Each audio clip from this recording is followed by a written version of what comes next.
Водење на добра бизнис клима, раст на економијата, странски и домашни инвестиции, намалување на невработеноста, ослободување од плаќање на данок за фирми кои ја реинвестираат добивката. За сите овие теми поразговаравме со министерот за финансии Кирил Миноски.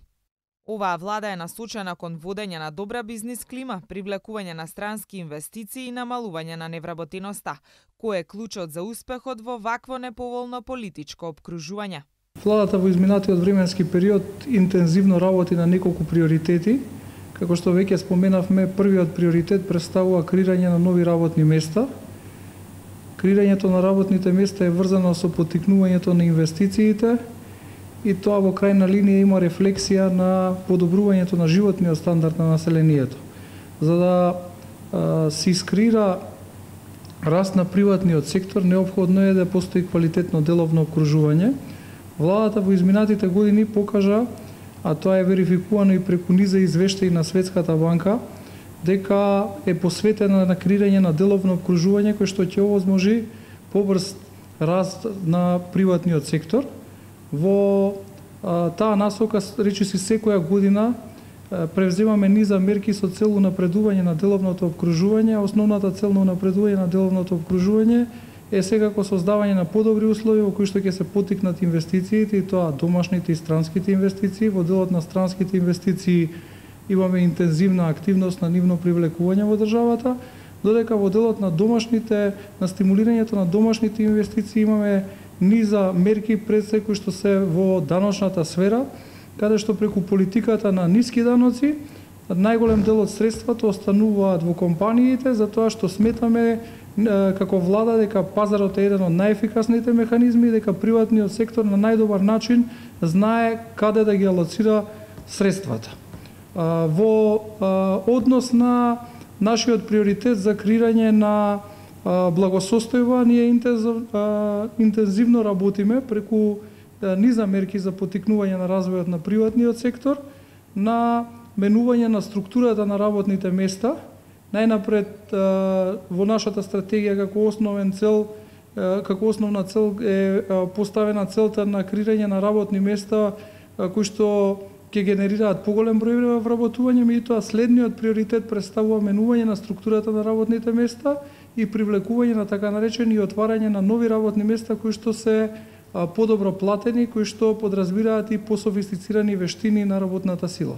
Фирмите кои ја реинвестираат добивката се ослободени од плаќање на данок на добивка и токму поради тоа остваруваат големи заштеди. 22 милиони евра заштеда се остварени само за минатата година. Анализите покажуваат дека секоја година фирмите се повеќе се одлучуваат да ја реинвестираат својата добивка токму благодарение на оваа мерка. Бројот на даночни обврзници кои што ја реинвестирале добивката во 2015 година во однос на 2014 се зголемил за 73,56%. Износот на реинвестираната добивка во 2015 во однос на предходната се зголемил за 83,34%, а износот на остварената добивка кај овие даночни обврзници кои извршиле реинвестирање на остварената добивка се зголемил за 60,80%. Ваквите заштеди им овозможуваат на фирмите да ја реинвестираат својата добивка во нови инвестиции, да вработат нови луѓе, а со тоа придонесуваат и за поголем раст на економијата.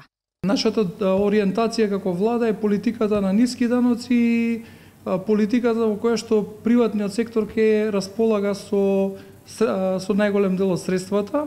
Основната цел на даночните ослободувања на реинвестираната добивка е во суштина да најголем дел од паричните средства кои што ќе се инвестираат во нова технологија, во опрема, да повторно се вратат во самите компании, заради тоа што единствено во приватниот сектор се создава нова вредност, значи додадена вредност преку креирање на производи, соодветни производи и услуги.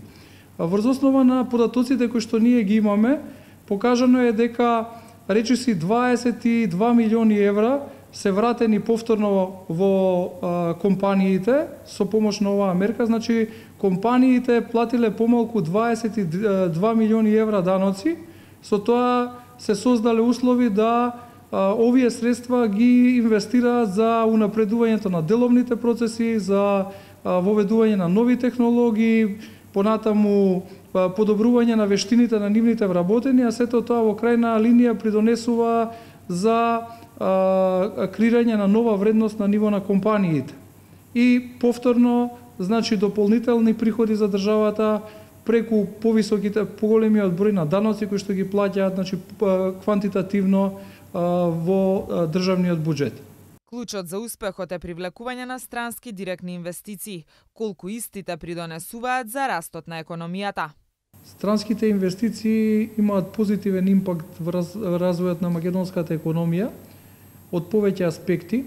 Постоењето на така наречени greenfield инвестиции значи градење на фабрики кои што претходно не постоеле или креирање на една нова структура во македонската економија. Типичен пример за тоа представува автомобилската индустрија, например доколку се следи структурата на извозот пред 10 години и денеска ќе видиме дека денеска учеството на високо софистицирани производи кои што пред се однесуваат на делот на автомобилската индустрија е значително поголем во однос на она што го имавме како ситуација пред 10 година, кога во структурата на извозот главно доминираат така наречените традиционални индустрии. Тоа значи дека странските инвестиции придонеле заменување на структурата на нашиот извоз, со што се зголемува учеството на производите и услугите кои што се со повисока додадена вредност. Влијанието на инвестициите е големо секако и во делот на отварање на нови работни места. Не само што се отвараат работни места, туку и вработените имаат можност да стекнуваат вештини кои што претходно ги немале и да дојдат во контакт со нова технологија која што се имплементира во највисоко развиените земји. Тоа е вториот импакт кој што го има странските инвестиции. Покрај овие инвестиции кои што се фокусирани на изградба на фабрики, значи така наречени greenfield инвестиции, исто така ние како влада ги стимулираме и brownfield инвестициите, односно инвестирањето во веќе постоечки капацитети, каде што од странските партнери се добива нова технологија, меѓутоа многу е значаен и трансферот на ноу-хауто, пред се во делот на производство на производи и услуги кои што не биле претходно присутни кај нас. Тоа се позитивните аспекти кои што ги имаат странските инвестиции врз македонската економија, затоа и ние како влада интензивно работиме на привлекување на странските инвестиции во државата. Македонија во моментов има најниска стапка на невработеност. Вие како влада се стремите да ја спуштите невработеноста до 22%. Како се движиме на тој план?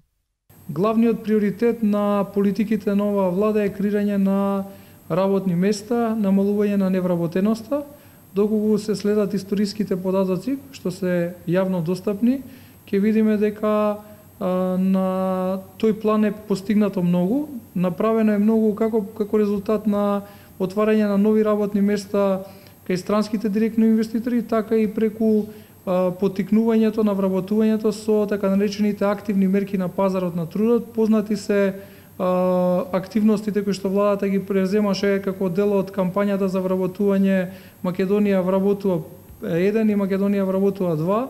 Основната цел на овие активни мерки е во суштина да се поттикне вработувањето на поделни целни групи, пред се кај оние категории на невработени лица кои што се соочуваат со проблем на долгорочна невработеност, како и поттикнување на вработувањето кај младите лица.